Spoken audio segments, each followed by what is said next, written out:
All right, cheers and salutations. Welcome everyone to Americans Learn. My name is Kit. Please be sure to like, comment, share, and subscribe and hit that ring bell notification. That way, all of you lovely, beautiful people are made aware we upload new content, you guessed it, upon our YouTube channel. And today, we have ourselves a fun video to check out. It is from Kraut called Imperial Japan, The Fall of Democracy. Now, a lot of you have said we should check out more content from Kraut. It's in relation to how we checked out his previous series about the Republic of Turkey, or the Turkish Republic, or Turkey and its struggles to maintain being a republic. But there's something I have to feign and say that I don't know anything about, and that is I never really knew too much about the democracy or fledgling democracy that was around in Japan. Um, before it became the Imperium or the Imperial Japan, before the military, the army, and the navy took over. So obviously, everything that has a beginning must have an end, and there must be an origin to how things came to be. Now, what I am familiar with in regards towards Japan and its modernization is that during the Meiji Restoration, when Emperor Meiji took on the shogunate and reopened Japan to the rest of the world, obviously there were a lot of massive reforms, but that's all I know. So, it's important for us to get our learn on, and that's the whole point of this YouTube channel, Americans Learn. So let's boot up and suit up. Let's get our learn on and enjoy this video and enjoy all the programming with it. So, as always, you hip cool cats, let's check out Kraut and everything that's on his channel. So, if you're not supporting the original content creator, please, you beautiful, lovely people, get to it right away. If you don't got to get it, if you don't get it, go figure it out. But enough waffling, enough talking. Let's play this video in a 3, a 2, and an uno.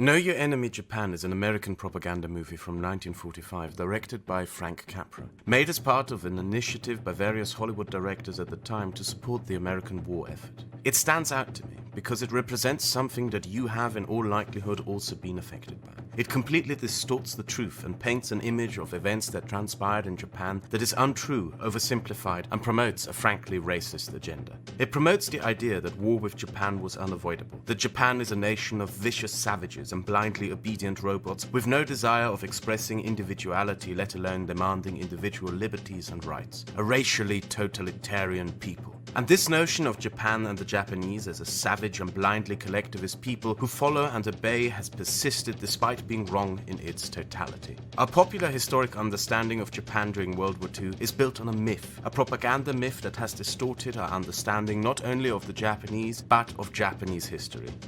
The truth, however, couldn't be further away from what is claimed in this old propaganda movie, and even further from the myths that have persisted to this day. Most of us do not know what the truth is. In European and American schools, our education on Imperial Japan is limited, often to the attack on Pearl Harbor and the American island hopping campaigns in the Pacific. We see images of Japanese soldiers, Japanese war crimes, and the blindly obedient masses willingly accepting their deaths. Culturally, the image of the grim stare of a samurai and the Japanese as a warlike people resorting to violence as the solution to all problems has been deeply ingrained within our cultural consciousness. But few, though, know about the events that brought Japan into this place, and even fewer seek to find out. Many know of an emperor, militaristic nationalists, the rape of Nanking, kamikaze pilots, the fanatic Japanese soldier, and the apocalypse that brought it all to an end. But few know how the forces that brought an apocalypse upon their own society came to power in Japan, what Japan and Japanese society was like in these days, and how it came to be ruled by a group of fanatics who set the world ablaze.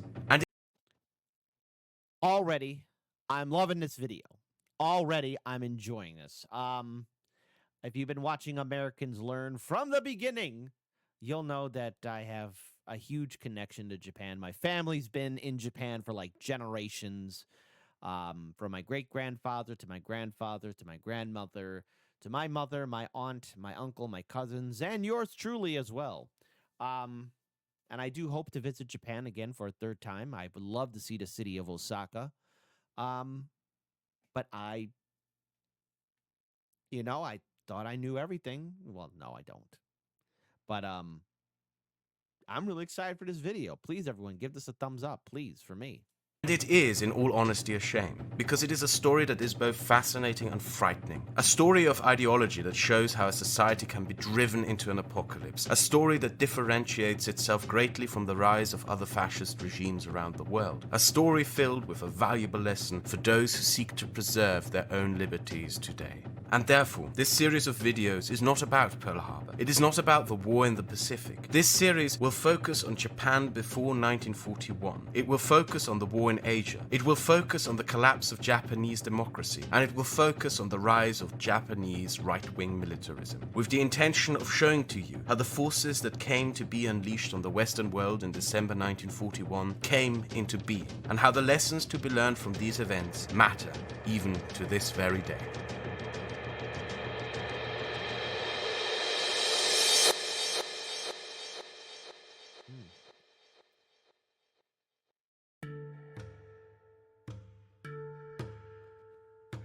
The propaganda movies of the 1940s should always be viewed just as that.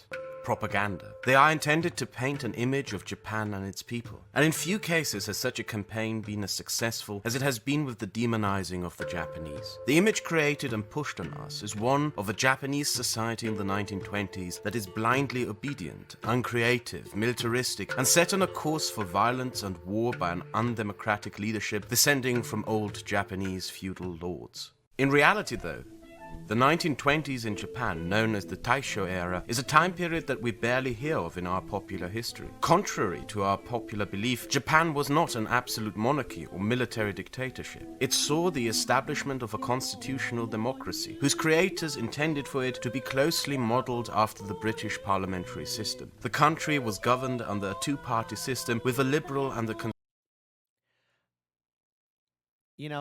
I have a lot of art, that I have collected, and I gotta say, there's something very pleasing about artwork from Japan, and I would love to have this in my collection someday or something equivalent to it. But the original one probably cost an arm and a leg. But that's why you got new artists out there. But no, I really like stuff like this. Conservative Party, which one could see as almost the mirror of the two-party systems found in various nations of the Anglosphere. The times were set on liberalization and openness. Japanese parliamentary politics had large pacifistic factions amongst its parties. Japan's urban centers had grown to the cultural capitals of Asia, in which a new, modern Asian culture was being formed. Far from the image of militaristic, ordered factory workers, the Japanese cities of the time were filled with nightclubs and theaters, bringing forward artists who attempted to redefine and expand the Japanese cultural horizon, experimenting with styles and customs of the old Japan and combining it with the new modernity and artistic styles from the West. A new movie industry was building, telling Japan's stories on screen and creating works of a distinctively unique and beautiful cultural blend, putting Japan on the global map as a place of culture that many came to visit and see for themselves. Painters such as Tsurugaru Fuyit merged the traditional Japanese painting style of Kuye with the modern art of Europe, creating paintings that express the experimental and world-open attitude of his time. Far from being a culture of submissive women, within the Japanese society of the 1920s, the streets of cities were filled with mogas, or modern girls, as women's magazines were published in a society that had come closer to women's suffrage than many Western European nations.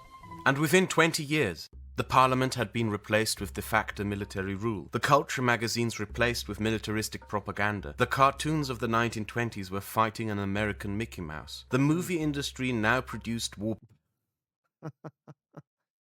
Well, geez. What did Mickey do this time?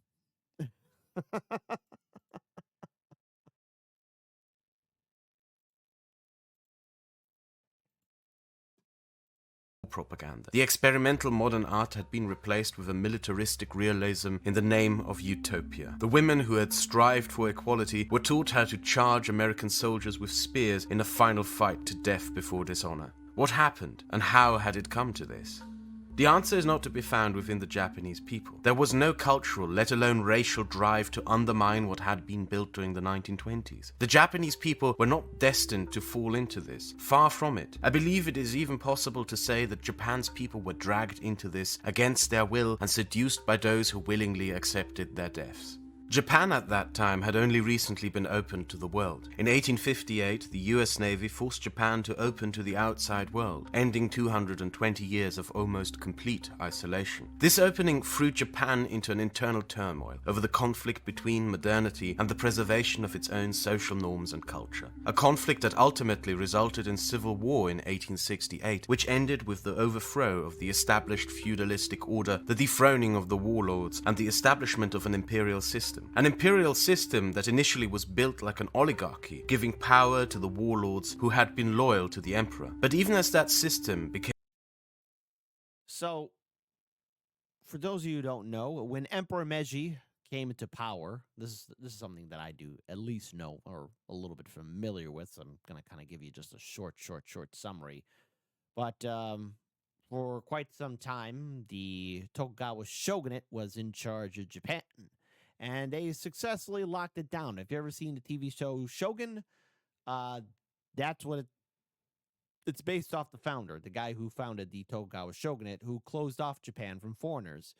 But the thing is, you might be able to close off your country, but the rest of the world is going to be moving on until one day, out of the blue, the good old US of A showed up and kicked down those doors, helped inspire Emperor Meiji to do his own restoration, defeat the shogunate, and in turn make the emperor the single head of the country once again. And that's the last time Japan and the USA would ever have any kind of odd conflict. Nope, I'm sorry.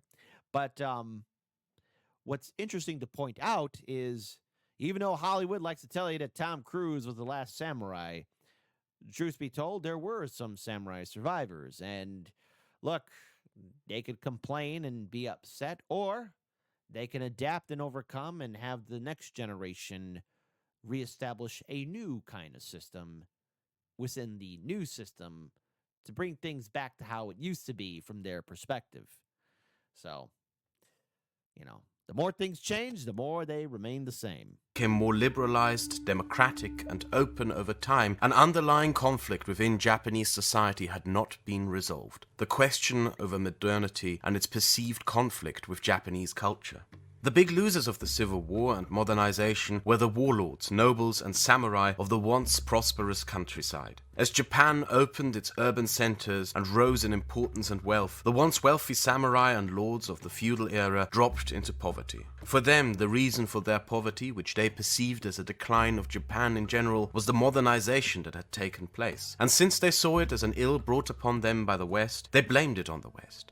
These resentments were often kept quiet, festered in small circles, and were passed down generations. Secret societies such as the Black Ocean Society were formed by former samurai in conflict with modernization. Many now impoverished samurai sent their sons to the Japanese military academies that they perceived as the only career that would provide prospects for their children, consequently raising a generation of military leaders hostile towards democratization, modernization, and the Western world.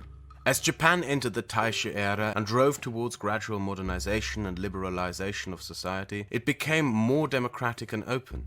The officers educated to lead the Japanese armed forces moved into a different direction that went against the wishes and desires of the Japanese government and its people. Ideological doctrines spread across the ranks of cadets, racial superiority, religious fanaticism, a rejection of democracy, notions of holy wars, and global ambitions of conquest and the subjugation of peoples. There was no uniting ideology, no central core of doctrines to which they all agreed upon. Some were Buddhist fanatics, some dreamed of the unity of the Asian race, others believed in the superiority of the Japanese above all others. Some saw themselves as the liberators of Asia. Others believed in a holy race war that they had to fight. Differing groups with differing beliefs, who however were united by only few common notions. They believed in the emperor's divinity and had a common hatred of the government in Tokyo, with its parliament, ministers and representatives. The army, an institution that is supposed to be at the government's disposal and serving the government, started becoming increasingly hostile towards the very existence of that government. And all of these officers were also expansionists and believed that after the annexation of Korea in 1905, that Japan was set to be on a mission to expand further into Asia, be it for conquest colonies or the removal of Western influence. What the various officers may have disagreed upon to be the reasons to go to war, they all nonetheless agreed that an expansionist war and the dismantling of democracy was necessary. And it is these officers who were intoxicated with an ideological hatred of the government they were supposed to obey and with an ideological zeal to expand Japan's borders who were stationed throughout the empire beyond the Japanese Isles, in Korea, in the Kwantung Peninsula of southern Manchuria, and on Japanese concessions in Shanghai, in barracks and garrisons far away from everyday life in urban Japan and any supervision by Tokyo. These Yes, and of course, if you've watched Americans Learn, we actually did do a reaction series to Kings and Generals when they were covering the Pacific War. Um, and one of the leading cause was a lot of these captains, colonels, generals, admirals, you name it, thought that they knew better and instigated further campaigns of annexing more land, more territory, which, say with me, folks, what could possibly go wrong? officers started plotting, organizing, and dreaming, increasingly seeing themselves as the solution to what they saw as the ills befalling Japan. Ironically, in their search for ideas and ideologies to rid Japan of any Western and liberal influence, many of these officers looked to the West as they traveled to Germany and brought with them a book that was translated into Japanese and widely read amongst the officers of the Japanese army. Der totale Krieg, or Total War, written by the former head of the German army during the First World War, Erich Ludendorff, who had just joined the National Socialists in Germany. The ideas and theories expressed by Ludendorff focus around the total mobilization of a nation and its people for war. That the nation's capacity of waging war takes precedence over a nation's politics and the well-being of its people. The army shouldn't serve the nation, but the nation should serve the army, and that a seelische Geschlossenheit, a spiritual unity, is required for a nation to win a war. That a nation must be conditioned, as a whole and by all means necessary, to support a war in material and spirit, no matter by which means that support is achieved. An adherent of Hegel's ideas, Ludendorff believed that war was the ultimate proving ground for a nation to prove its moral, ideological, and racial superiority above all other nations and races, and therefore Well, in regards to reading material, it could have been worse. They could have been reading something made by first name Adolf, last name Hitler. Starts with an M, ends with a K. all must be dedicated to war. A nation's economy, education, infrastructure, entertainment, and culture should be controlled and run by the army, or at the very least, with the intention of putting its support behind all the army's goals. Contrary to popular notions, it was not Japanese translations of Mein Kampf, but of Ludendorff's Totaler Krieg, which found wide reception. In case you don't know, that was the book I was referencing, but hey, it could have been worse. Within the Japanese military hierarchy. The idea of a state dedicated to serve a military in all capacity, to enable the armies to prove the moral, ideological, and racial superiority, gave even further justification to these officers to ignore a Japanese government and public that continued to liberalize. Throughout the 1920s, the disparities in mainland Japan kept growing as urban areas became richer and opened up more towards the liberalization, whilst the peasant farmers of the country descended further into poverty. A disparity that came to its climax in 1929 with the global financial crash. Japan, which had experienced a population explosion throughout the last 30 years, was no longer capable to feed its own population through its own agricultural production. Relying on the export of silk and then using the profits made from those sales, Japan had to import rice to feed its population. And with the collapse of silk prices in 1929, the financial crisis brought challenges to Japan's society, which the military officers deemed to be the proof of the decadence and incompetence of the liberal political leadership of a democracy. For the leaders of the Japanese army, the solutions suggested and brought forward by the elected government were insufficient or stood in the way of its own ambitions. Ideas started to brew and spring up within Japanese officers' circles that it might be time to act without government approval, to set the army apart from the government, to take initiative to resolve political and social. And we've seen things like this before in antiquity, or even now in our modern day and age, where the military commanders or generals think that they're their own entity upon themselves. Case in point, prime example, it hurts my heart to say this, but the ancient Roman Empire. From the early days of the Republic, or from the late days of the Republic, to the Empire itself, and when the emperors and Senate and generals were all playing their games, you had military figures, assuming that they knew better than the Senate or the emperor or their commanding officers. You had ongoing, stupid, wasteful, ridiculous civil wars without end.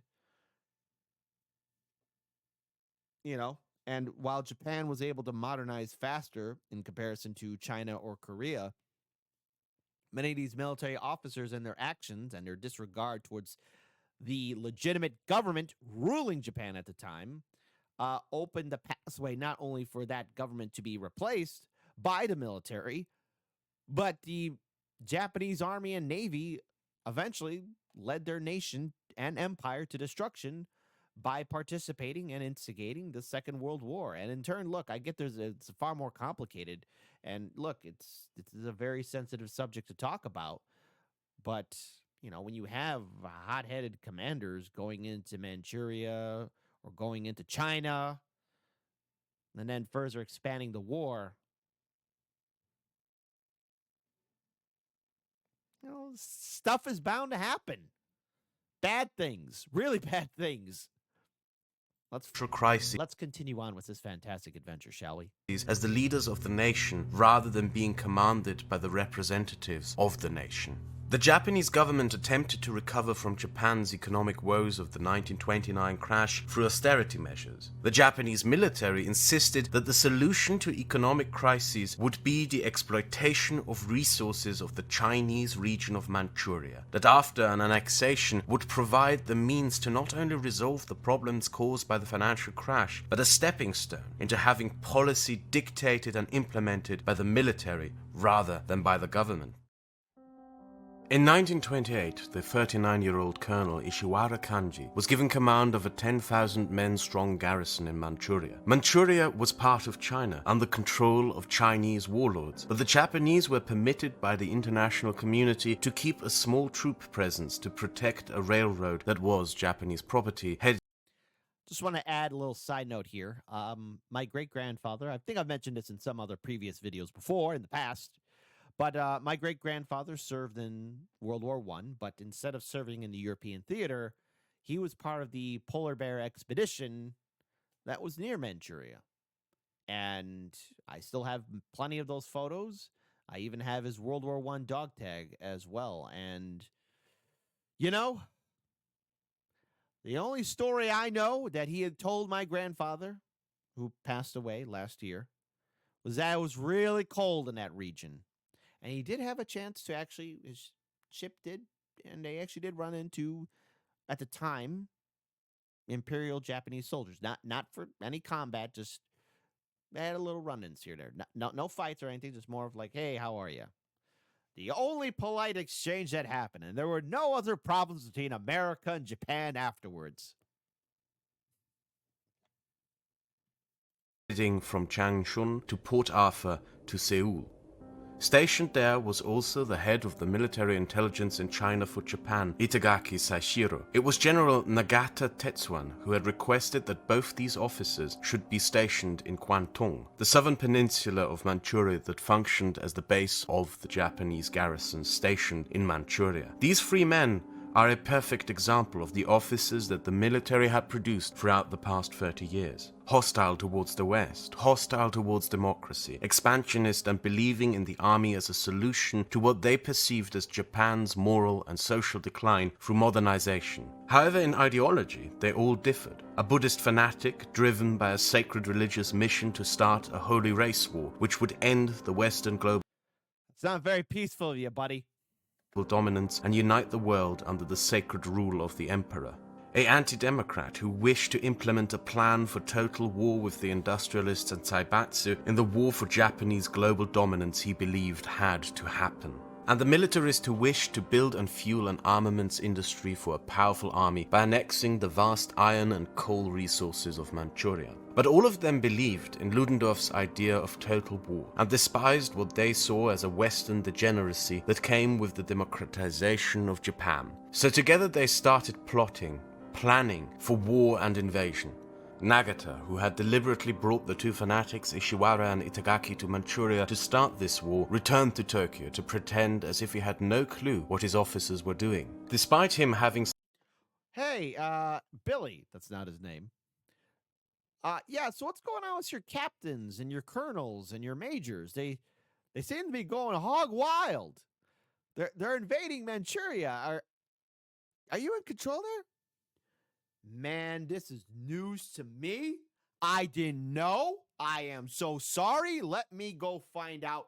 Hey, within 2 months, everything's going to get squared away.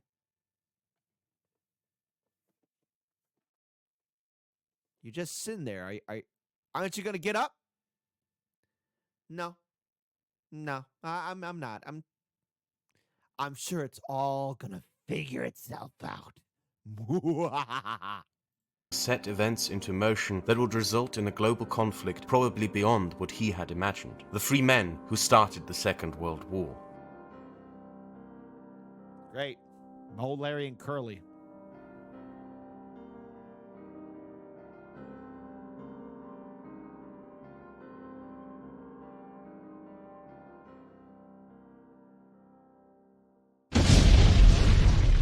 On the 18th of September 1931, a bomb exploded close to the Japanese-owned railway lines. The Japanese army were quick to accuse Chinese nationalists of planting the bomb and reacted with a full-force invasion of northern Manchuria.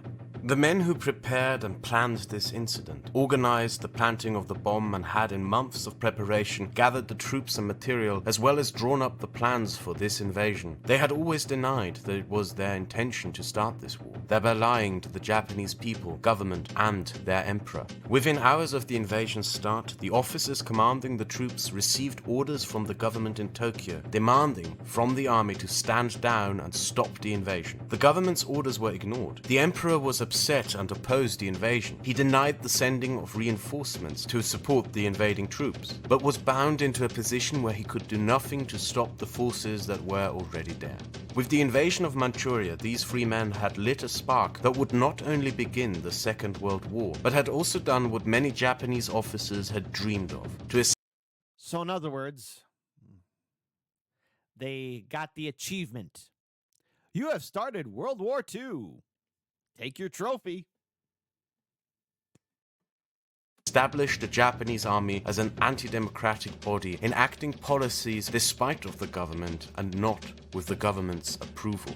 A day after the invasion of Manchuria, the Chinese government brought a complaint to the League of Nations. The Japanese government offered its support and cooperation with both the League and the Chinese government, but could not admit what must have dawned on the government's ministers in Tokyo by now, that the government no longer had control over its own army. Despite the government ordering its troops in Korea to stand down, the Japanese army in Korea crossed the border to join Ishiwara and Itagaki in their conquest of Manchuria. On the 28th of January, after Chinese civilians assaulted Japanese Buddhist monks in Shanghai, the Japanese troops stationed there started bombing Shanghai and fighting the Chinese troops protecting the parts of the city under Chinese control. After 5 months, Manchuria was conquered and under de facto Japanese military rule. The Japanese government that had opposed this invasion stayed out of the administration of Manchuria, which was left to being ruled exclusively by the Japanese army. The victories of the Japanese army boosted the confidence of the reactionary camps within Japan. The government further lost credibility. The army gained confidence and was celebrated at festivals as Japan fell into a nationalist hysteria and war fever which the army knew to seize for its benefit. The Japanese author and poet Yosano Akiko, who had gained fame as a pacifist decrying the war with Russia and the conquest of Korea, wrote a poem urging Japan's men to join the army, smash sissified dreams of compromise, and declared the Either two things happened. Either she got threatened or she was like, okay, I gotta play along, or I'm gonna be put on the chopping block. dying at war for the Or she believed in it. One of those three. emperor is the purest death a man could possibly wish for. Symbolic for a nation being gripped gradually, but ever more increasingly, by a fever. On the 15th of May 1932, young officers, emboldened by the actions of the Japanese army in China and dismayed of the government's continued refusal to support the army, stormed the residence of the Japanese Prime Minister Inukai Tsuyoshi and murdered him. The incident gained international... Holy cow! Yo! I didn't know that happened. Oh my god. Well, and that's the last time anything would ever happen to a Japanese prime minister, especially with a firearm. Huh. What could go wrong? National media attention and showed to the world that the forces that had been unleashed within the Japanese army may very well end Japanese democracy. The trial of the assassins was reduced to a farce, as the accused used the court as a stage to promote their ideology, and the judge was intimidated into passing reduced sentences after threatening letters of support flooded his office. An atmosphere of outdoing was created, in which everyone sought to outdo the other in their fever and support of the military. Within this atmosphere, the moderate and liberal camps retreated into silence, scared of being branded as traitors should they speak up. The violence increased as over the course of the next years, more and more political figures representing the moderate and democratic Japan were murdered by a growing movement of ultranationalists. During the League of Blood incident, politicians and industrialists who had symbolized the modernization and democratic establishment of Japan were murdered by assassins who had again used their trial as a stage.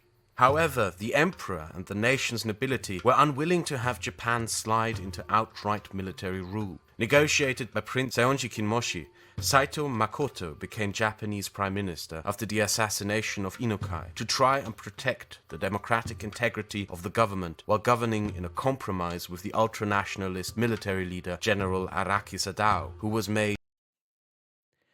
Yeah, that worked out swimmingly when Otto von Bismarck. Wait, no. Not Bismarck. Oops, got the two confused. Thing is what? Hindenburg. Thought he could control first name Adolf, last name Hitler. And everything turned out fine. Nothing went wrong. A whole lot went wrong. Made Minister of War as part of the compromise. The next 5 years were dominated by a continuous tug-of-war between those two camps, and the internal struggles over ideological differences amongst the militarists. In Manchuria, the Japanese army established a protectorate of Manchukuo, a supposedly independent Chinese nation, which however was a smokescreen of fake sovereignty, as Manchuria remained under the rule of the Japanese army, who exploited the nation's resources of coal and iron and its people as slave labor to build a formidable war industry dedicated to fueling Japan's future wars. The Japanese government, however, forced into compromising with the army and its fanatical militarists over which it had lost control, recognized the independence of Manchukuo, resulting in condemnation and isolation by the League of Nations, consequently furthering an idea of isolationism and notions of unavoidable conflict that Japan would have to fight alone against the rest of the world. Manchukuo itself turned into a slave state in service of a military-industrial complex. Big corporations such as Nissan and Mitsubishi located factories. Mitsubishi, a name you know.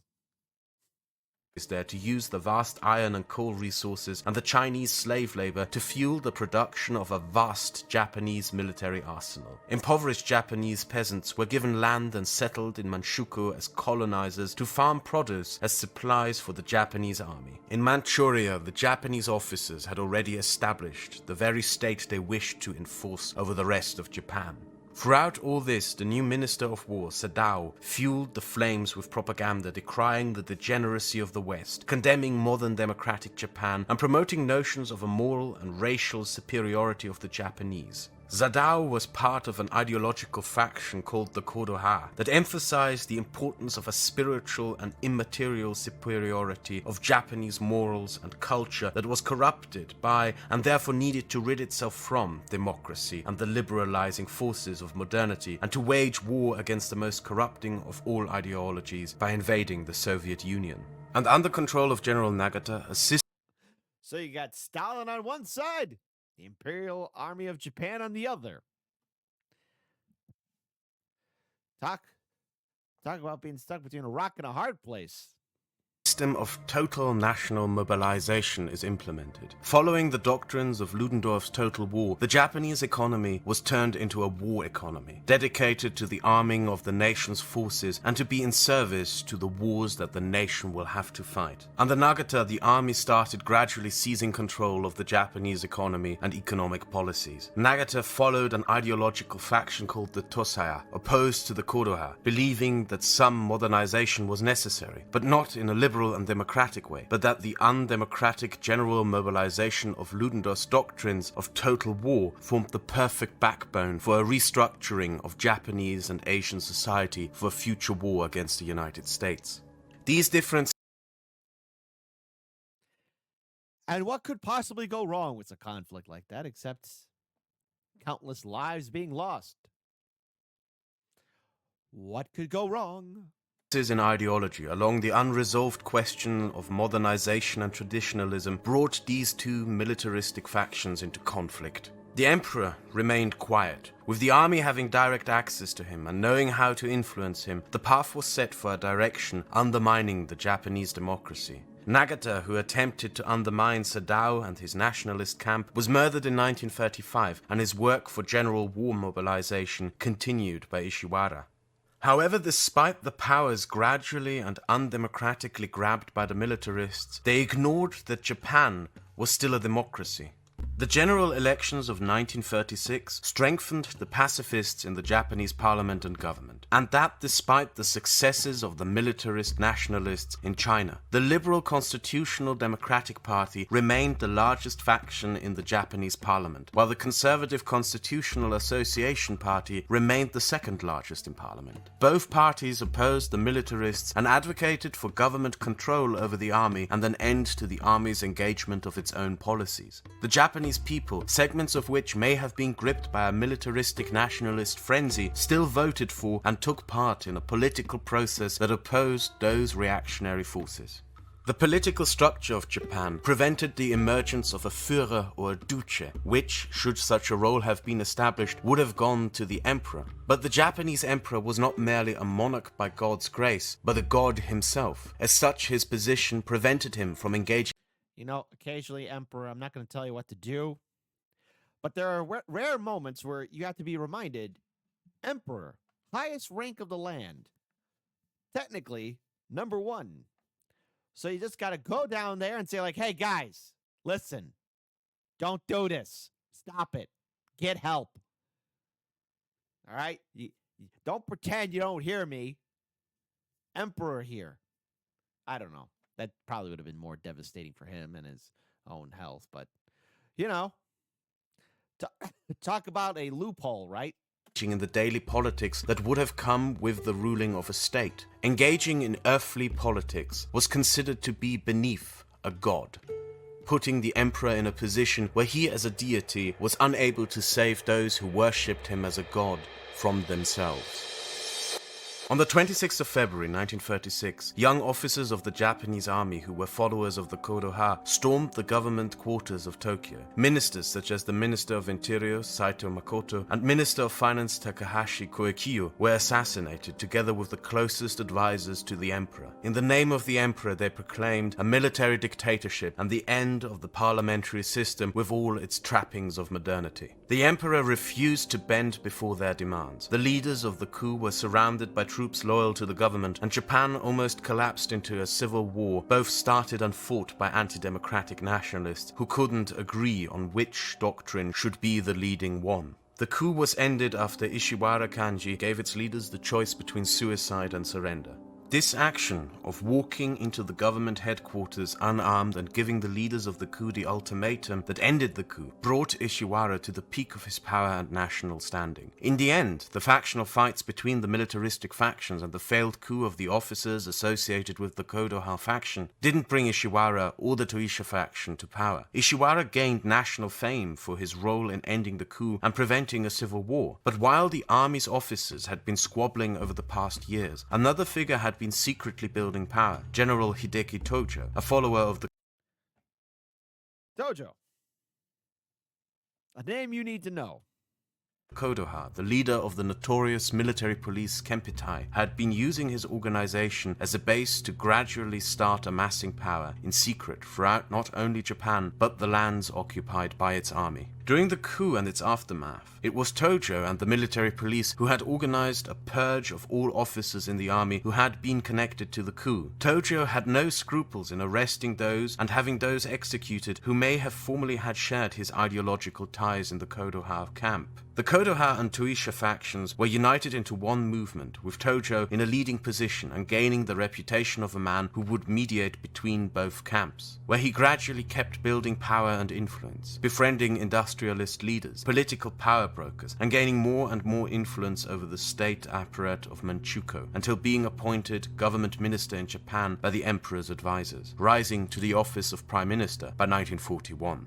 Before Tojo rose to become prime minister, the failed coup that helped advance his career so drastically accelerated the collapse of Japanese democracy. The now united factions of militarists found it easier to push their agendas even with the non-militarist Fumimaro Konoe as prime minister. In 1938 he passed the National Mobilization Law, which nationalized all labor unions, strategic industries, news media outlets, introduced strict price controls and rationing while giving the army permission to use a completely unregulated and potentially unlimited budget for the war efforts. Ludendorff's doctrine of total war became the law of the land in Japan. Then in 1940, the parties in the Japanese parliament voted to dissolve themselves and to form together the Imperial Rule Assistance Association, the one party for the totalitarian one-party state. An organization that rejected all liberalization and saw itself in service of the army. So they capitulated and they surrendered. They never stood a chance, did they? Cultural and moral superiority of the Japanese race and the emperor. The last remains of Japanese democracy had been destroyed.